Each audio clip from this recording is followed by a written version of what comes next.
Welcome all of you. Welcome to G classes channel. Myself Harikesh Singh. और आज के इस वीडियो में हम बात करेंगे रियल नंबर के ऊपर, जो कि 9th का सबसे पहला लेसन है।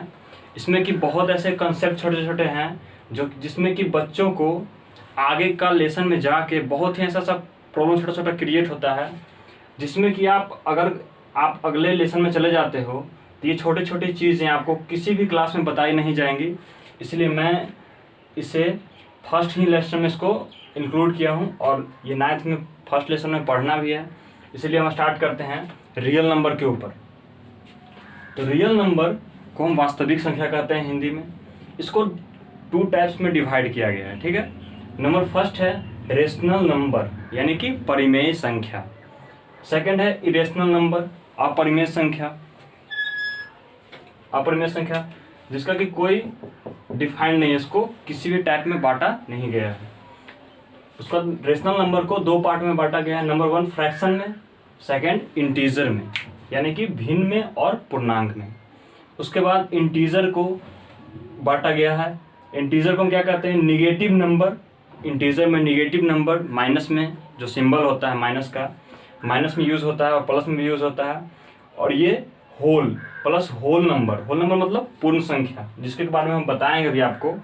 पहले देख लेते हैं यहाँ पे पूर्ण संख्या। होल नंबर किससे किससे बना होता है? जीरो को इंक्लूड किया जाता है नेचुरल नंबर में। जीरो को जब हम इंक्लूड कर देंगे नेचुरल नंबर में तो प्राकृत संख्या ये नेचुरल नंबर हो गया। तो देखते हैं हम क्या होल नंबर क्या है, इंटीजर क्या है, फ्रैक्शन क्या है, रेशनल नंबर क्या है, इरेशनल नंबर क्या है। सारे टॉपिक को हम इस वीडियो में डिस्कस करेंगे और हर क्यों का जवाब आपको मिलेगा। क्यों वास्तविक संख्या क्यों वास्तविक संख्या होते हैं, नेचुरल नंबर क्यों नेचुरल होता है, होल नंबर को पूर्ण संख्या क्यों कहा जाता है, कैसे वो एक दूसरे से वर्क करते हैं, सारे चीज़ मैं इस वीडियो में आपको बताऊंगा। तो इस वीडियो को एंड तक ज़रूर देखें। तो चलिए स्टार्ट करते हैं बिना टाइम वेस्ट किए हुए। नंबर फर्स्ट में है नेचुरल नंबर, यानी कि प्राकृत संख्या। अच्छा, किसी भी बच्चे को आप बोलते हो काउंटिंग गिनती स्टार्ट करने गिनने के लिए, नंबर काउंट करने के लिए किसी भी बच्चे को बोलोगे तो वो हमेशा 1 से ही करेगा। 1 2 3 4 5 6 7 8 9 10, ठीक है। लेकिन ऐसा कभी नहीं होता है कि किसी बच्चे को अगर हम टेबल करने के लिए या काउंटिंग करने के लिए बोलेंगे तो वो बोलेगा 0 1 2 3 4। 0 कभी नहीं बोलता है, वो हमेशा 1 से ही बोलता है। इसीलिए इसको बोला जाता है, नेचुरल नंबर को क्या कहा जाता है? काउंटिंग नंबर, यानी कि गिनती की संख्या को क्या कहते हैं? प्राकृत संख्या कहते हैं। इसका इंग्लिश में डिफिनेशन देख लेते हैं हम लोग। Set of all non fractional numbers from 1 to n। n हम इसको क्या, n यहाँ क्या है? n जो है nth डिजिट है, मतलब अनंत, यानी कि इन्फिनिटिव। n कोई भी नंबर ले सकते हैं, करोड़ लाख कुछ भी ले सकते हैं, यह सबसे लास्ट जो जा सकता है, यानी लेकिन ये वो फ्रॉम 1 से ही स्टार्ट होना चाहिए। इसको डिनोट किया जाता है कैपिटल लेटर n से।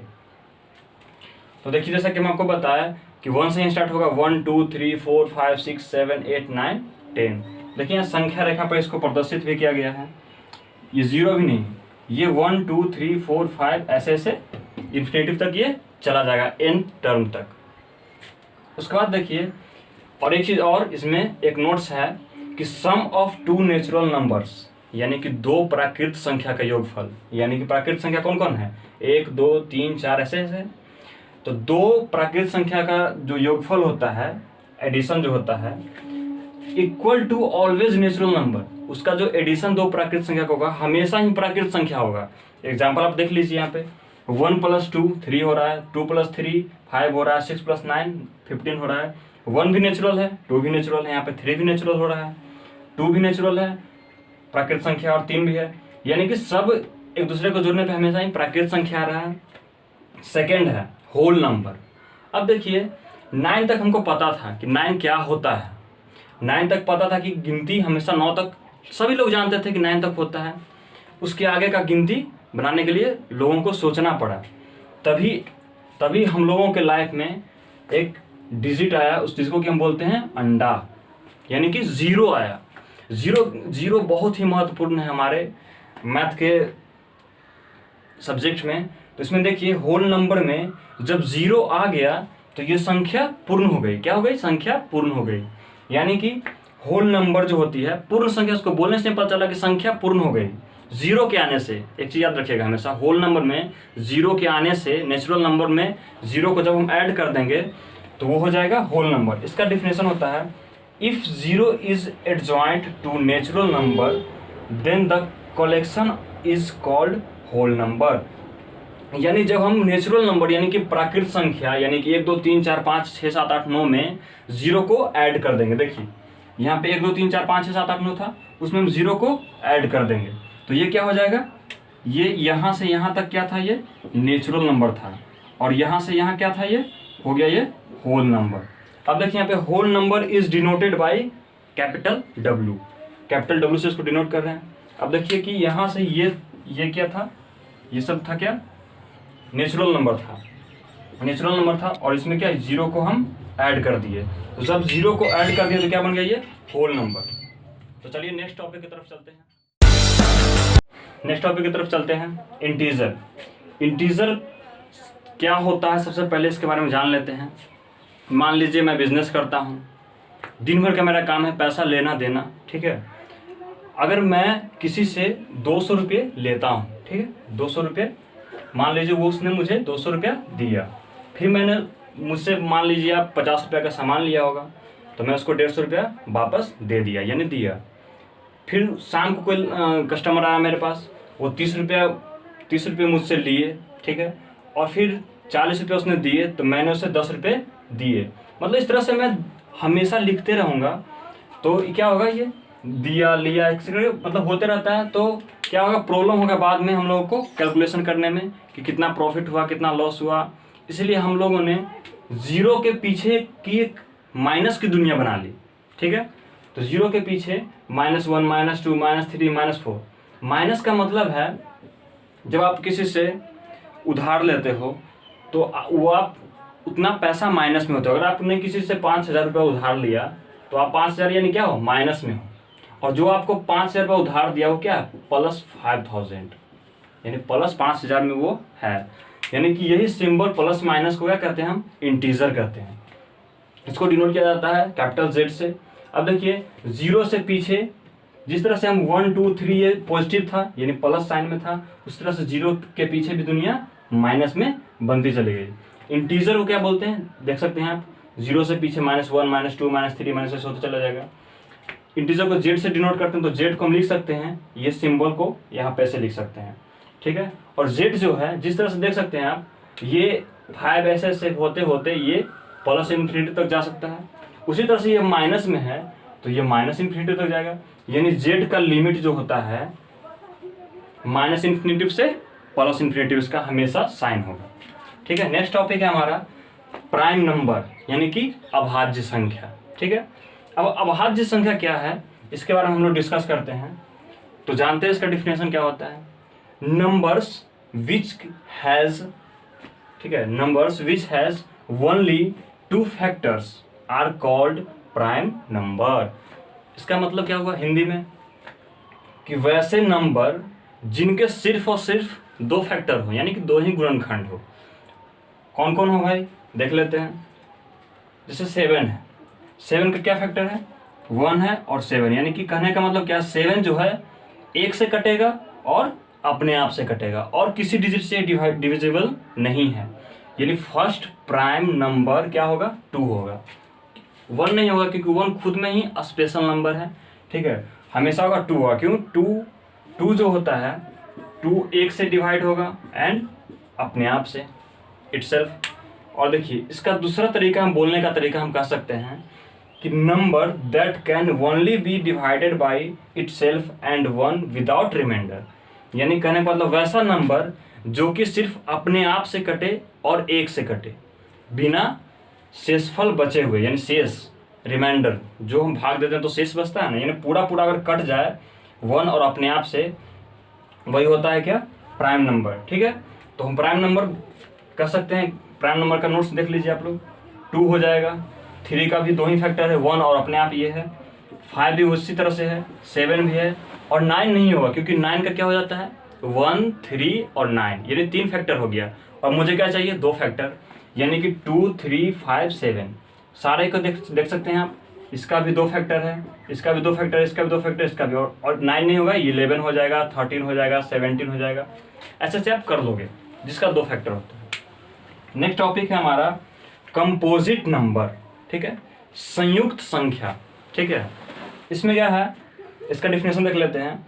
ए number which has more than 2 factors is composite number, यानी कि जो नंबर, कैसा भी नंबर हो जिसका 2 से ज़्यादा, 2 से 1 भी ज़्यादा अगर फैक्टर हो जाता है तो वो क्या होगा, वो हमेशा क्या होगा, कंपोजिट नंबर होगा, ठीक है। जैसे कि देख सकते हैं एग्जाम्पल में आप लिखा हुआ है 10, 10 को हम क्या, 10 का क्या क्या फ्रैक्शन है, 10 का क्या क्या फैक्टर है इसका देख सकते हैं आप। 1 से भी ये कटेगा, 2 से भी डिविजिबल है, 5 से भी है और 10 से भी है, खुद से भी कट रहा है इटसेल्फ, और 1 से, उसके अलावा ये 2 से भी कट रहा है और 5 से भी, यानी कि मोर देन 2, यानी 1 और 10 इटसेल्फ के अलावा इसके पास 2 और फैक्टर है। दूसरा एग्जांपल हम देख लेते हैं 12, 1 से भी कट रहा है, ये 2 से भी कट रहा है, 3 से भी, 4 से भी, 6 से भी, 12 से भी, यानी कि ये बहुत सारे नंबर से ये कट रहा है, 2 से ज़्यादा नंबर से कट रहा है, यानी कि ये क्या है, संयुक्त संख्या है। तो अब चलते हैं नेक्स्ट टॉपिक की तरफ। देखिए नेक्स्ट टॉपिक है इवन नंबर, यानी कि सम संख्या। सम संख्या का कहने का मतलब है मल्टीपल ऑफ 2, ठीक है, यानी कि 2 का गुणज। क्या लिख सकते हैं यहाँ पे हम,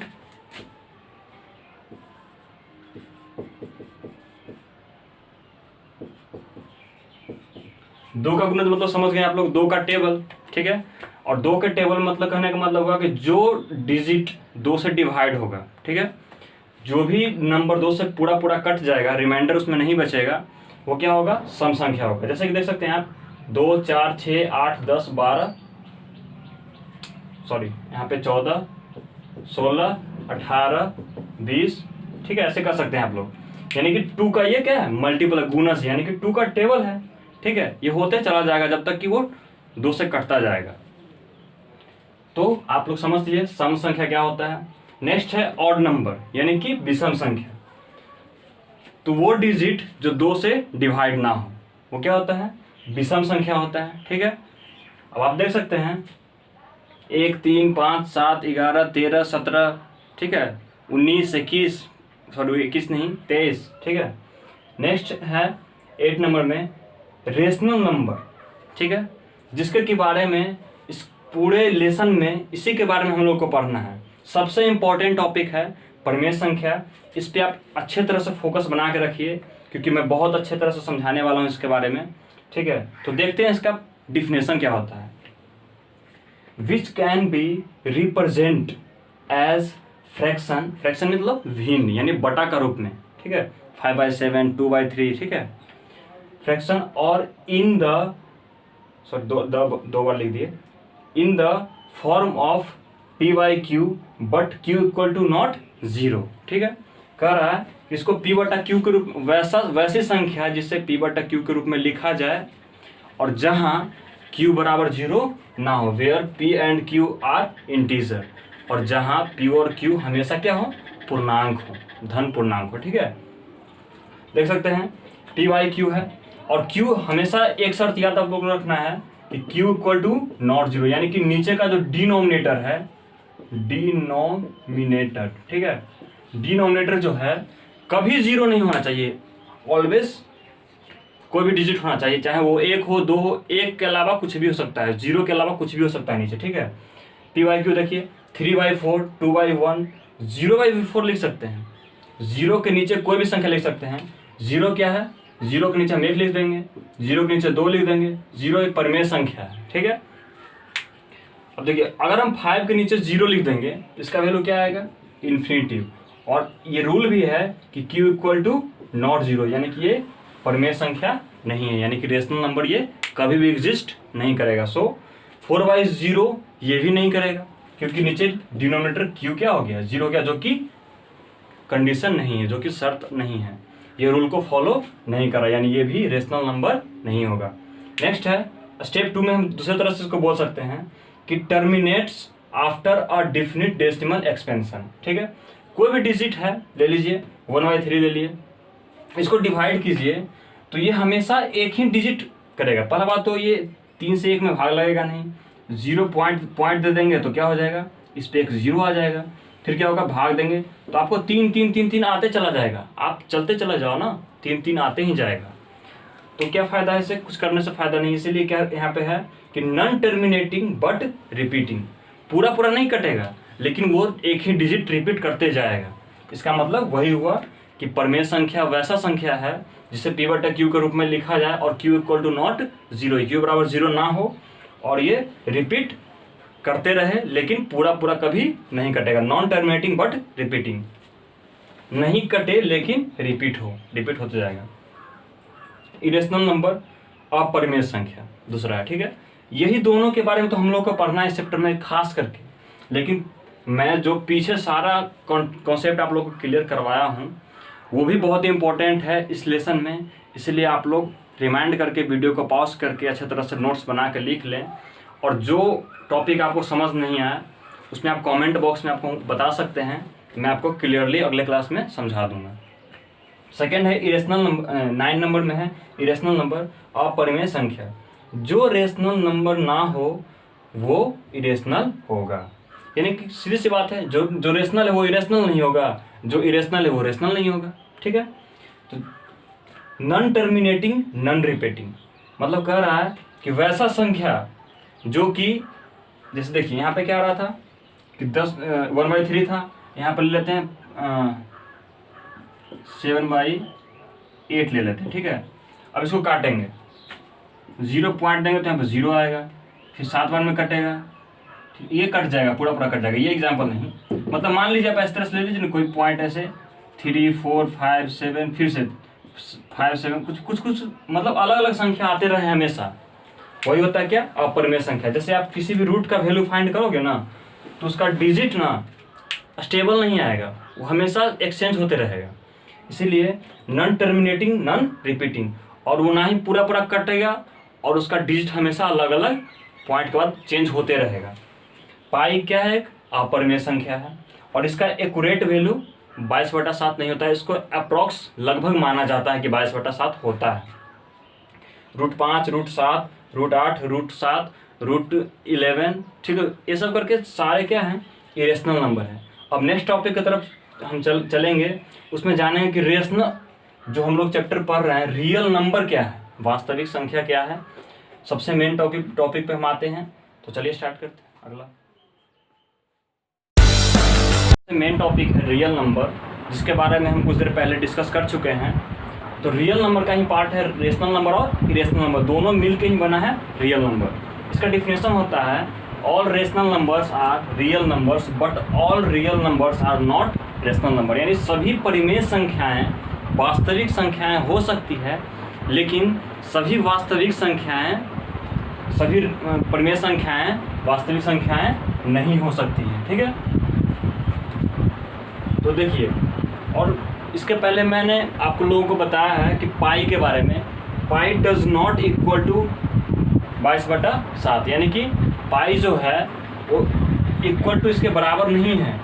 the fraction 22/7 is only a convenient approximation, ठीक है। कहने का मतलब है कि पाई का वैल्यू 22/7 एक्यूरेट नहीं होता है, ये अप्रॉक्स में होता है, लगभग इसको माना गया है कि 22/7 इसका वैल्यू होता है। और जैसा कि हम आप लोग को बता चुके हैं, पाई एक अपरिमेय संख्या है लेकिन उसका जो वैल्यू होता है वो एक तरह से परिमेय माना जाता है, ठीक है।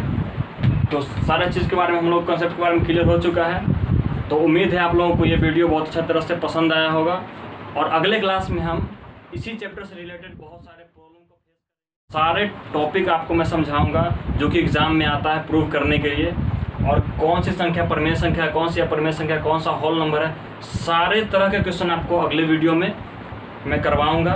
तो आप इसी तरह से हमारे साथ बने रहिए, और हमारे चैनल को अभी तक अगर सब्सक्राइब नहीं किए होंगे, सब्सक्राइब, लाइक, शेयर और ज़रूर करें, और बेल आइकन को दबाना ना भूलें ताकि हमारे अगले वीडियो आपको मिल सके। तो आज के लिए बस इतना ही। Have a nice day, have a good day.